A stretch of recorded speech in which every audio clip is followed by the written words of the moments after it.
মে দিবসকে ঘিরে নরসিংদীতে শ্রমিক দলের ব্যাপক প্রস্তুতি, সফল করতে দিক নির্দেশনা সভা।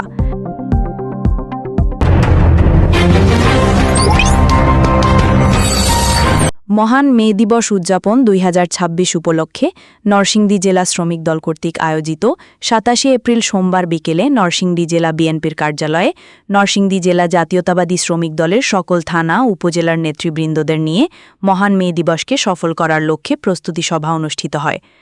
উক্ত সভায় সভাপতিত্ব করেন নরসিংদী জেলা শ্রমিক দলের সভাপতি রবিউল ইসলাম রবি, সঞ্চালনায় ছিলেন সাধারণ সম্পাদক মোশাররফ হোসেন খান। উক্ত প্রস্তুতি সভায় উপস্থিত ছিলেন নরসিংদী সদর উপজেলা শ্রমিক দলের আহ্বায়ক মাসুদ রানা, সিনিয়র যুগ্ম আহ্বায়ক শাহিদ সরকার, সদস্য সচিব সেলিম খান। উপস্থিত ছিলেন মাধবদী থানা শ্রমিক দলের আহ্বায়ক আব্দুল লতিফ, যুগ্ম আহ্বায়ক মোহাম্মদ নাইম। উপস্থিত ছিলেন নরসিংদী শহর শ্রমিক দলের সভাপতি আনোয়ার হোসেন, সাধারণ সম্পাদক লিটন মিয়া। এছাড়াও শিবপুর, মনোহরদী, বেলাবো, রায়পুরা ও পলাশ উপজেলা শ্রমিক দলের সভাপতি সম্পাদক উপস্থিত ছিলেন।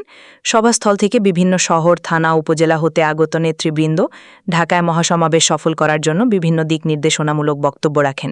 বাংলাদেশ চাই, আমরা একটা নিরাপদ বাংলাদেশ চাই, আমরা একটা সুন্দর বাংলাদেশ চাই, তাই বাড়তে আমরা শ্রমিকরা বাঁচতে চাই এবং সেই সাথে চাঁদাবাজ, মাস্তান, সন্ত্রাস, মাদক ব্যবসায়ী যে যেখানে থাকো, যত গর্তের মধ্যে লুকিয়ে থাকো, তাদেরকে গ্রেফতার করার ব্যবস্থা করতে হবে, বাংলাদেশকে একটা সুন্দর পথে নিয়ে যেতে হবে।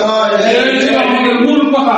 এবং আমি বলেছিলাম যে পুলিশ অফিসার যত বেশি এই সন্ত্রাসী, চাঁদাবাজ, মাদক ব্যবসায়ীদের গ্রেফতার করবে, তাদেরকে পদোন্নতি দেন, আর যারা গ্রেফতার করবে না তাদেরকে ডিমোশন দেন। যেগুলো আইন তৈরি আছে ওদের করে আমি আসলে সরিয়ে জানতাম না। একদিন কেন্দ্র সরকার জানেন 15 কেন্দ্রের সঙ্গে বন্ধ করে দিতে সঙ্গে বছর এখন তো আমাদের ইউনিয়ন করি, এই রাস্তা শ্রমিক করতেছি, বিভিন্ন সংগঠন করতেছি বা ইউনিট কমিটি করতেছি। আসলে কি ইউনিট কমিটিতে এই যে সদস্য এই সদস্য সমাবেশ করতে হোক, মান্থলি সাথে দিতে হোক, তারপর সবই সদস্য কিন্তু এখন তো মূল্যায়ন করবে।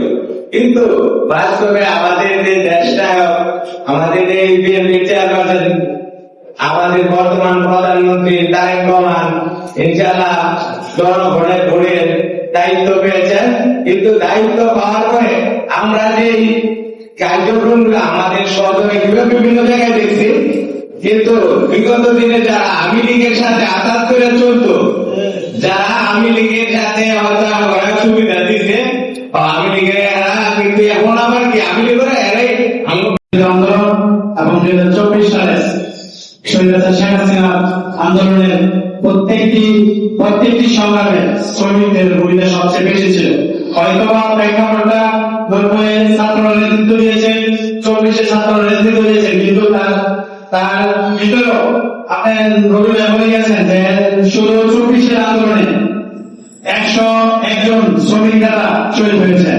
এটা পরিসংখ্যান মাত্র, এরা নিজেদের বাইরে হাজার হাজার শ্রমিক আহত হয়েছেন, মৃত্যুবরণ করেছেন। প্রত্যেক আন্দোলন সংগ্রামে শ্রমিকদের ভূমিকা সবচেয়ে বেশি ছিল।